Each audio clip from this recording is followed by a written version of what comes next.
देश की आजादी के 50 वर्ष बाद भी अति पिछड़ों को उचित सम्मान नहीं मिला, जबकि एनडीए की सरकार ने सिर्फ केंद्र में ही प्रधानमंत्री नहीं बल्कि ग्राम पंचायत में भी प्रतिनिधियों को जिताने और आरक्षण देने का काम किया। उक्त बातें प्रदेश अध्यक्ष जयनाथ चौहान ने कही। उन्होंने कहा कि सरकार की कल्याणकारी योजनाओं का लाभ पिछड़ों तक पहुंचाना हम कार्यकर्ताओं की जिम्मेदारी है, लेकिन सरकारी योजनाओं का अध्ययन करें और उसका लाभ अंतिम व्यक्ति तक ले जाएं। ये बातें पंडित दीनदयाल उपाध्याय जी के जयंती के अवसर पर कही गई। ताकि वो कम से कम मुखिया, जिला परिषद, पंचायत समिति प्रमुख इत्यादि बन सके, तो उन्होंने आरक्षण नहीं दिया और सुप्रीम कोर्ट चले गए और आरक्षण में चुनाव करा दिया।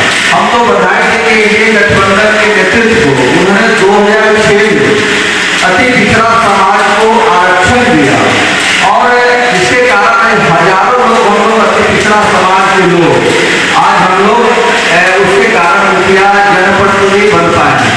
इसलिए अभी भी हमारी केंद्र की सरकार में नरेंद्र मोदी जी जिस पिछड़ा आयोग को संवैधानिक दर्जा नहीं था, जबकि एसटी आयोग को संवैधानिक दर्जा प्राप्त है। अगर उस समाज के किसी के खिलाफ अगर कोई शोषण दमन का काम करता है तो उसके अध्यक्ष उस पर कार्रवाई कर सकता है, वहाँ के एसपी, आईजी, डीआईजी को बुलाकर कार्रवाई के लिए कह सकता है। अगर नहीं कार्रवाई से संतुष्ट अगर अध्यक्ष होता है तो वह उसके खिलाफ कार्रवाई करने के लिए सरकार को लिख सकता है। लेकिन पिछड़ा आयोग जो है केंद्र की, उस आयोग को कोई संवैधानिक दर्जा प्राप्त नहीं था। जो लोग कहते हैं कि हम पिछड़े का नेता है, पिछड़े का मसीहा, पिछड़े का, उनसे हम पूछना चाहते हैं कि आप लोग देवगौड़ा के नेतृत्व में केंद्र में सरकार बनाए और लालू प्रसाद यादव जी, मुलायम सिंह यादव से लेकर शरद यादव, रामकृष्ण हेगड़े, एसआर मुंबई, सभी लोग पिछड़े समाज के लोग थे और उनको बारी आई, उनको मौका मिला, लेकिन उसने पिछड़ा आयोग को संवैधानिक दर्जा नहीं दिया। हम तो शुक्रगुजार है माननीय प्रधानमंत्री अभी पिछड़ा का बेटा, जो एक गरीब का बेटा है, उसने संवैधानिक दर्जा पिछड़ा आयोग को दिया है। और जी रोहिणी कमेटी भी बनाई गई है। केंद्र में इतने लंबे समय तक लालू प्रसाद यादव से कांग्रेस की सरकार केंद्र में भी रहा, लेकिन जिस प्रकार से कर्पूरी जी इस बिहार प्रदेश में वर्गीकरण, पिछड़ों का वर्गीकरण किया ताकि मेरे पार्टी का नीति और सिद्धांत भी है। आज पंडित दीनदयाल जी का आज जन्मदिन भी है, हम लोग मना रहे हैं पूरे देश में अंत्योदय। जो व्यक्ति सबसे अंतिम में है उसका उदय करना है भारतीय जनता पार्टी की जिम्मेदारी भी, और उसके लिए केंद्र में आज तक वर्गीकरण नहीं हुआ, जिसके कारण जो अति पिछड़ा समाज है इस देश का, उसको, उसके नौजवानों को, उसके विद्यार्थियों को, छात्राओं को उसका लाभ अभी तक नहीं मिल रहा है। डॉक्टर इंजीनियर, IAS, IPS नहीं बन रहा है। हम इस कार्यक्रम के माध्यम से और पब्लिक सभी लोगों और मीडिया के माध्यम से पूरे बिहार के लोगों को यह बताना चाहेंगे कि सुप्रीम कोर्ट के पूर्व न्यायाधीश जी रोहिणी जी, उनके नेतृत्व में जी रोहिणी आयोग बना है और प्रधानमंत्री के धन्यवाद देते हैं कि जी रोहिणी कमेटी जो है प्रधानमंत्री के यहाँ अपना आयोग का रिपोर्ट भी सौंप दिया है। शीघ्र अभी जी रोहिणी के कमेटी के अनुसार से प्रधानमंत्री उस केंद्र में वर्गीकरण करेंगे। 2020 से चल रहा है, अभी तक की कोई सरकार या अति पिछड़ा पर किसी प्रकार का कोई ध्यान नहीं दिया। प्रधानमंत्री इस पर ध्यान दे रहे हैं। 15 साल पहले जो सरकार बिहार प्रदेश में चल रहा है, आप सबको मालूम है, उस समय हत्या, रंगदारी, बलात्कार, अपहरण जैसे उद्योग इस बिहार प्रदेश में चल रहा है। कहीं भी बिहार में अपहरण होता था तो उस समय की सरकार के माननीय मंत्री और विधायक के यहाँ अपराधी अपहरण करके पटना में रखता था और लैंडलाइन से फोन करता था कि इतना करोड़ रुपया भेजो।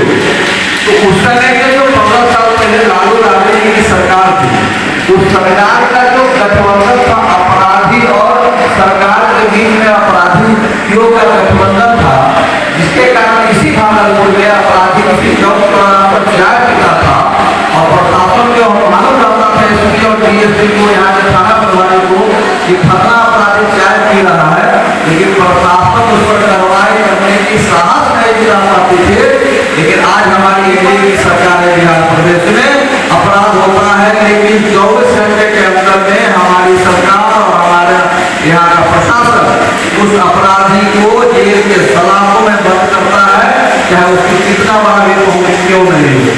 आज हमारे नौजवान घूम रहे हैं, हमारी महिलाएं घर से निकल रही है सामने, हमारी बहनें सामने घर से नहीं निकलती थी, नौजवान हमारे घर से बाहर नहीं निकलते थे 15 साल पहले।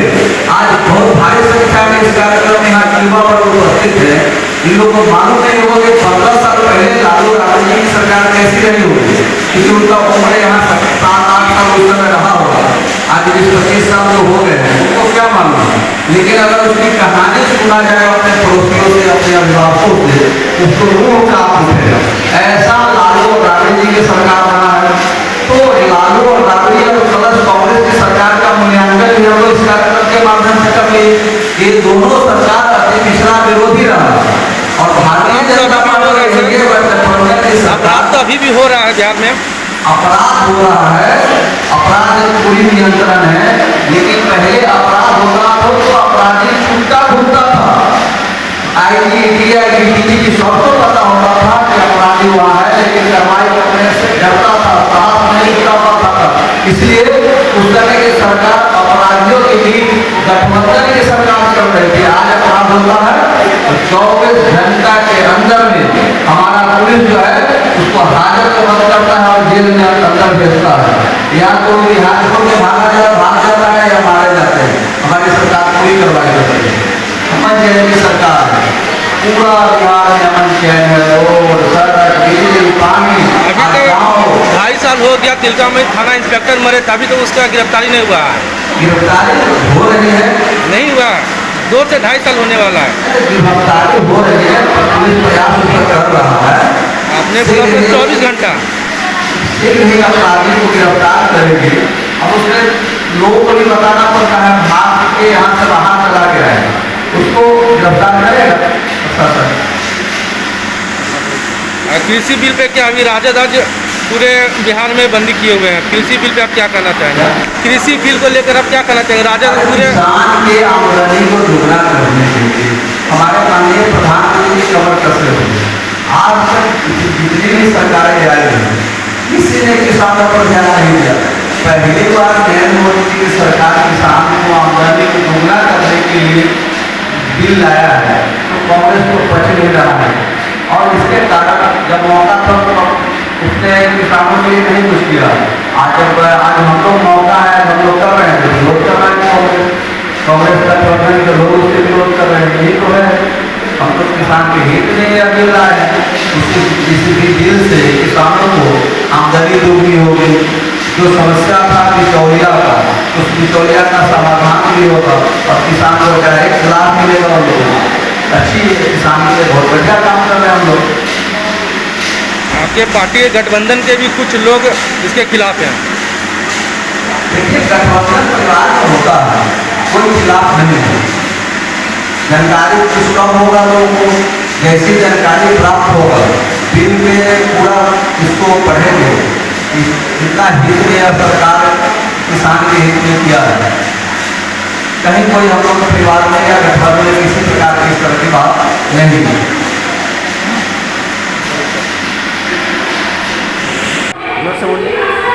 आज भारतीय जनता पार्टी जिला कार्यालय में ओबीसी मोर्चा का जिला कार्य समिति का बैठक हो रहा है। इस बैठक को लेने के लिए ओबीसी मोर्चा के प्रदेश अध्यक्ष बड़े भाई जयनाथ चौहान जी यहाँ उपस्थित हैं। आगामी हम लोगों के सर पे बिहार विधानसभा का चुनाव है। इस चुनाव की तैयारी के लिए कार्यकर्ताओं को एकजुट करने के लिए यह कार्य समिति का बैठक आयोजित की गई। बिहार में एनडीए 200 से ज़्यादा सीट पर विजय हासिल करेगी। इसके लिए हम लोग सब कार्यकर्ता एकजुट हैं और एकजुट रहेंगे।